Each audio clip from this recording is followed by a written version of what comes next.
il faut que je vous parle d'elle, de mon grand amour, la deux roues, que je chevauche depuis tant d'années sous tous les cieux. Roulez, roulez à tout va, roulez à tout vent, d'ouest, de noroît, de suroît, ceux qui ont du souffle et de l'ambition, ceux de chez moi qui m'apportent les bonnes nouvelles du monde, ceux qui vont plus vite qu'ailleurs, qui ne laissent pas de traces et réinventent le ciel. Ciel poussé par le ciel, ça bouge, ça s'envole, ça fuit, foule, défoule et renverse, ça explose et ça gueule. Entier et sans entourloupe, ça a traversé tout un océan pour sculpter la pierre, inventer les reliefs et les caractères.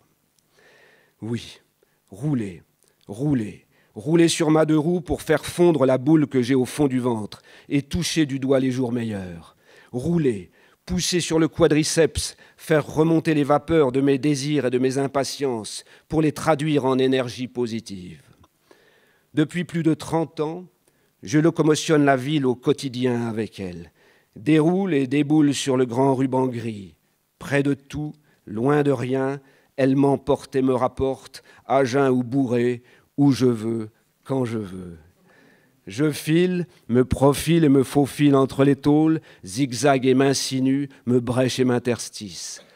Prince du bitume, je gagne du temps, de l'énergie, de la fantaisie des chemins et des itinéraires, me joue des étoiles, des bastilles et des concordes aux heures de pointe, fait bisquer les nerveux, nargue les prétentieux et réinvente la ville. Pluie, grêle, neige, soleil à tue-tête. Je respire du carbonique, certes, mais pas plus ni moins que les solitaires dans leur cage de fer. C'est vérifié. Et surtout, je m'amuse. Ma deux roues m'a sauvé et je me sauve avec elle. Je me croyais condamné et captif de la cité. Elle a fait repousser mes ailes fanées. Mais vous n'avez pas froid en hiver ? Non, madame, jamais froid. Je régule mon chauffage à l'intensité de mes efforts. Mais vous n'avez pas trop chaud l'été ? Non, monsieur. Je circonvolutionne moins vite et le tour est joué. Mais vous ne transpirez pas avec votre sac sur le dos ? Non, madame. Il a sa cagette, le sac, à l'arrière. C'est un petit 2 pièces, ma deux roues.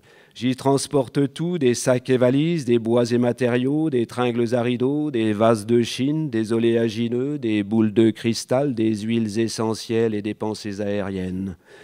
Et puis avec le temps, j'ai adopté sa famille, ses sœurs et ses cousines, la pliante qui prend le train sous mon bras, la de course, la tout-terrain, la tout-chemin, pour le loisir, le sportif ou le contemplatif, selon l'humeur ou la nécessité.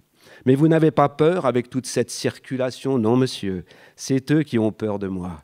Et plus nous serons nombreux, et plus ils auront peur de nous, jusqu'à plus de peur du tout, car un jour, il n'y aura que nous, et le Français dépressif aura le sourire en liberté.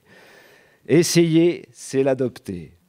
Mais quand même, c'est dangereux ? Non, madame. Ça aussi, c'est vérifié, le moins dangereux des moyens de locomotion individuelle.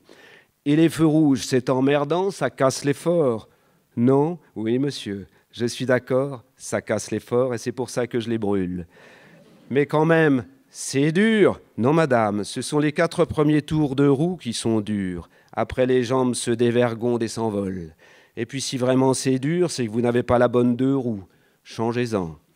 Quand on ne vous aime pas, il faut partir. Pourquoi faire dur si on peut faire facile ? Oui, madame, oui, monsieur, la femme est l'avenir de l'homme, écrivait Aragon. Maintenant, les temps ont changé, c'est la deux roues. Toute forme et tout concept, tricycle, quadricycle, quincycle, sexcycle autogénérateur d'énergie. Les chercheurs cherchent, ils vont trouver si on ne leur met pas des bâtons dans les roues. Nous ne sommes qu'au début du cycle du bicycle. Rigolez, vous verrez. Et c'est en peloton que nous roulerons vers des zones bien conservées, protégées des agressions particulières. Les poumons gonflés d'air vicié, la mission de ces rouleurs planétaires sera de rejoindre des espaces sains, se vider, se remplir d'air pur, repartir vers le pays pollué, se vider du bon air, se remplir d'air vicié et recommencer. Chaque être humain deviendra ainsi un porteur d'air, comme le Tour de France a ses porteurs d'eau. Formidable, non ?